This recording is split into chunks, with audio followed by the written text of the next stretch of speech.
నమస్తే. ఇన్నాళ్ళు నన్ను సపోర్ట్ చేస్తూ, ఎంకరేజ్ చేస్తూ మీ ప్రేమని నాకు అందిస్తున్న ప్రతి ఒక్కరికి కృతజ్ఞతలు. అలాగే ఈ వీడియో కూడా ఖచ్చితంగా మీకు ఉపయోగపడుతుంది. లైక్, షేర్ అండ్ సబ్స్క్రైబ్ చేసి మీ సపోర్ట్‌ని నాకు అందించండి. అలాగే ఈ వీడియో పట్ల మీకున్న అభిప్రాయాన్ని కామెంట్ సెక్షన్‌లో కామెంట్ చేసి తెలియజేయండి. ఇప్పుడు వీడియోని చూద్దాం. నమస్తే. Welcome to our channel. నేను పద్మిని. ప్రస్తుతంతో పాటు వేదిక్ ఆస్ట్రాలజర్ అవినాష్ దాస్ ఉన్నారు. మాట్లాడదాం. నమస్కారం అండి. నమస్కారం అండి. ఓం నమః శివాయ, ఓం నమో వెంకటేశాయ. హెల్త్ ఇష్యూస్‌తో బాధపడని వాళ్ళు ఉన్నారు అంటే వాళ్ళు నిజంగా అదృష్టవంతులుగానే కన్సిడర్ చేయొచ్చు. హెల్త్ ఇష్యూస్ ప్రతి ఒక్కరికి ఏదో ఒకటి, అది షుగర్ అనుకోవచ్చు, బీపీ అనుకోవచ్చు, ఇంకా ఏదైనా అనుకోవచ్చు. ఖచ్చితంగా సఫర్ అవ్వటం అనేది జరుగుతుంది. సో వీటిల నుంచి అసలు ఎలా స్టార్ట్ అవుతాయి? ఎలా వీటికి ఎండ్ కార్డ్ వేయొచ్చు అనేది ఒక్కసారి. సో ఇవాళ హెల్త్ ఇష్యూస్ గురించి మాట్లాడదామండి. హెల్త్ ఇష్యూస్లో మోస్ట్ ఇంపార్టెంట్ ప్లే చేసేది వాస్తు. రైట్. వాస్తు పురుషుడు మన ఇంట్లో ఉంటాడు. మన ఇళ్లలో మనం చేసే అతిపెద్ద పని ఏంటంటే చెత్త వేయడం. మనం ఎక్కడైతే చెత్త వేస్తామో అది వాస్తు పురుషుడికి ఎక్కడ వెళ్ళి పడుతుందో ఆ హెల్త్ ప్రాబ్లం వస్తుంది. మరి ఎక్కడో ఒకటి వేయాలి కదా. నేను చెప్తాను వినండి. ఇంటి లోపల మాట్లాడుతున్నాను, ఇంటి బయట మాట్లాడట్లేదు. ఇంటి లోపలే చాక్లెట్ తినేసి కవర్ పారేస్తారు, చిప్స్ ప్యాకెట్ తినేసి కవర్ పడేస్తారు. నెక్స్ట్ రోజు పని మనిషి వచ్చి ఊడుస్తుంది, అప్పటిదాకా అక్కడే ఉంటది. సో ఎవరు వాస్తు పురుషుడు మీద పడేస్తారో చెత్త, కొంతమంది అయితే కలెక్షన్ ఉంటుంది చెత్తది, కొంతమంది అయితే రూమ్ లోపల డస్ట్బిన్ పెట్టుకుంటారు. వాళ్ళకైతే శాశ్వతంగా హెల్త్ ప్రాబ్లమ్స్ ఉంటూనే ఉంటాయి. రూమ్ లోపల డస్ట్బిన్ ఉండకూడదు, అస్సలు ఉండకూడదండి. మన రూమ్ లోపల డస్ట్బిన్ పెట్టుకోకూడదు, ఇంటి లోపల అయితే డస్ట్బిన్ ఉండకూడదు. అదేంటి మరి? ఇప్పుడు బెడ్రూమ్ దో ఒక డస్ట్బిన్, బాత్రూమ్స్ లో డస్ట్బిన్స్ సర్వసాధారణమే కదా. పెట్టుకోకూడదండి డస్ట్బిన్ లో, బాత్రూమ్ లో డస్ట్బిన్. ఇంతవరకు ముందు అయితే మన పూర్వీకులు ఎవ్వరు డస్ట్బిన్ పెట్టుకోలేదండి. చెత్త అనేది ఇంటి బయటనే పెడతారు, తీసేయాలి. ఇంటి లోపల డస్ట్బిన్. శాశ్వతంగా హెల్త్ ప్రాబ్లమ్స్ వస్తాయి. ఆ షుగర్, బీపీలు రావడానికి కారణాలు ఇవే. ఇంటి లోపల డస్ట్బిన్లు పెట్టేయడం. సో మీరు చూస్తే చాలా మంది తిరుపతిలో చిన్న చిన్న బాడీ పార్ట్స్ దొరుకుతాయి. 100 రూపీస్కి కాళ్ళని, చేతులని బయట అమ్ముతూ ఉంటారు, తెలుసా మీకు? తీసుకెళ్లి అది దైవానికి ఇస్తారు. ఐడియా ఉందా మీకు? తిరుపతిలో కొండ కింద, తిరుమలలో తిరుపతిలో కింద ఉంటారు వాళ్ళు, బిజినెస్ చేసేవాళ్ళు. చిన్న చిన్న పాదాలు ఉంటాయి, పాదాలు, చేతులు, మెడ, చెవు, అన్ని బాడీ పార్ట్స్ ఉంటాయి వాళ్ళకి, చిన్న చిన్నవి మెటల్తో ఉంటాయి. సో మీకు ఏ ప్రాబ్లం అయితే ఉంటుందో అది తీసుకెళ్లి పైన కొండ మీద అర్పిస్తారు దేవుడికి. హుండీలో వేసేస్తారు, ఎక్కడైనా వేసేస్తారు, దైవానికి అర్పించేసి వెళ్ళిపోతారు. ఇప్పుడు ఇది చాలా సర్వసాధారణం అయిపోయింది. సో నేను చెప్పేది ఏంటంటే, మీరు ఇళ్లలో చెత్త వేసేటప్పుడే కంట్రోల్ చేసుకోండి. చెత్త బయట వేస్తే మీకు ఏమీ కాదు.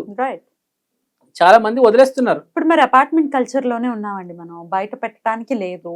బయట అంటే మీ ఇంటి లోపల ఉండొద్దు అని చెప్తున్నా. ఇప్పుడు అదేదైనా బాల్కనీ వచ్చింది, బాల్కనీలో పెట్టచ్చా? సరే, బాల్కనీ సెకండ్ ఆప్షన్.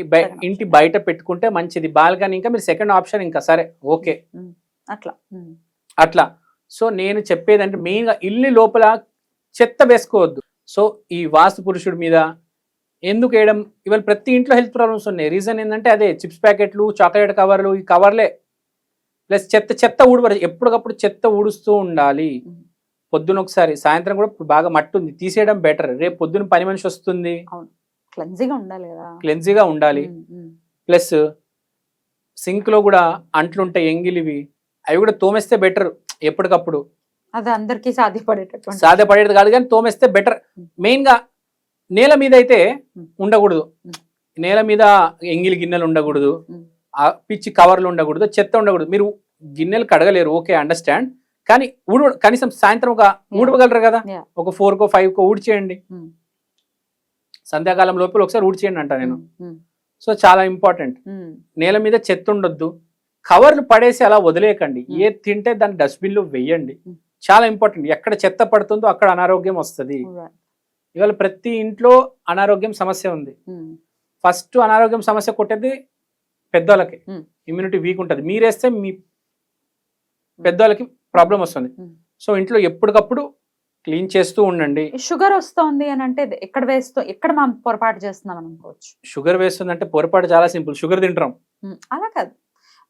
ఇప్పుడు వాస్తు పురుషుడు ఉంటాడు అని అంటే, వాస్తు పురుషుడు ఉంటాడు ప్రదేశంలో మనం పొరపాటు చేయడం వల్ల షుగర్ అనేది వస్తుంది. అది జనరల్. అది షుగర్ ఎందుకంటే చాక్లెట్ వ్యాపర్ వేస్తున్నాం, షుగర్ దే వ్యాపర్ మీరు వేస్తున్నారు. అప్పుడు వేస్తే ఏమవుతుంది అంటే షుగర్ వల్ల ఒక పార్ట్ పాడవుతుంది కదా కొంతమందికి. ఒక షుగర్ వల్ల కొందరు కళ్ళు కొడుతుంది, కొందరు కళ్ళు కొడుతుంది. అది ఎక్కడ పడితే ఆ ప్రాబ్లం అవుతుంది. నేనేమంటున్నా, ఆ షుగర్ వ్రాపర్ వేయకండి, మీరు షుగరే తినకండి, ఆ చాక్లెట్ తినకండి, ఆ చాక్లెట్ వ్రాపర్ వేయకండి. మీరు ఒకటే చోట వ్రాపర్ వేస్తే అదే ప్రాబ్లం వస్తుంది కదా. సో ఇంట్లో అసలు తినకండి, షుగర్ కుదిరినంత వరకు షుగర్ తినొద్దు అంట నేను. సరే తిన్నారు, దాన్ని పడేయండి బయటికి. ఇంట్లో షుగర్ వ్రాపర్ ఉండకూడదు, చాలా డేంజర్. చాక్లెట్ వ్రాపర్ కింద పడేయకూడదు.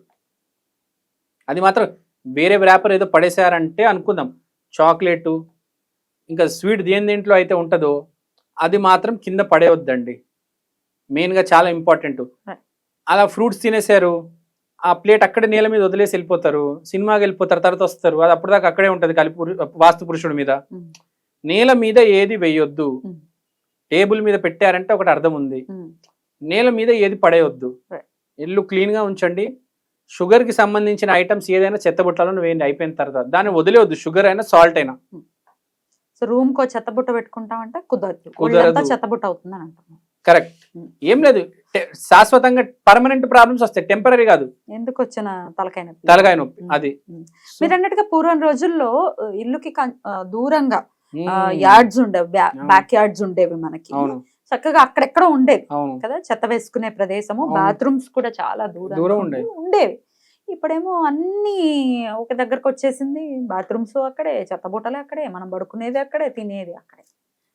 ఇప్పుడు ఇలా అన్నారు, ఏం టెన్షన్ పడాల్సిన అవసరం లేదు. ఇంకో 3-4 ఏళ్ళు ఉన్నాయి అంతే, తర్వాత మొత్తం మారిపోతుంది. ఎవరు ఊరాలకు వెళ్ళిపోతారు, ఎవరు బిజినెస్ లో చేసుకుంటారు. ఇక జాబులు ఉండవు కదా 3-4 ఏళ్ళ తర్వాత. మీరు చూడండి, చాలా డైవర్సిటీ ఉంటది, మార్పు వస్తుంది. ఆల్రెడీ ఒకసారి ప్రొడక్ట్ చేశాను. హెల్త్ కూడా ఇంప్రూవ్ అవబోతుంది, చాలా మార్పు రాబోతుంది మనిషిలో. ఇట్లాంటి చిన్న చిన్న మార్పులు అనేవి లైఫ్ లో తెచ్చుకోవాలి. ఒకవేళ తెలియదు మనకి, ఇవి తెలుసుకుని ఇట్లాంటి తప్పిదాలు చేసుకుని హెల్త్ ఇష్యూస్ ని మాత్రం కోరి తెచ్చుకోకూడదు, అంతే కదా. సో చిన్న చిన్న తప్పులే అండి పెద్ద కొండంత ప్రాబ్లం వచ్చేది. ఈ చిన్న చిన్న తప్పుల దగ్గరే ఆపేస్తే చాలా బాగుంటది, జీవితం ముందుకెళ్తుంది. ఏ ఆపరేషన్, ఏ క్లినిక్ టెస్ట్లు ఏం అవసరం లేకుండా నీట్ గా వెళ్తుంది. It's about cleaning. ఇంటిని క్లీన్ గా ఉంచుకోండి, చెత్త ఇల్లు బయట ఉండాలి, లోపల మనం ఉండాలి. రైట్ అండి, బ్యూటిఫుల్ గా చెప్పారు. Thank you so much. నమస్తే.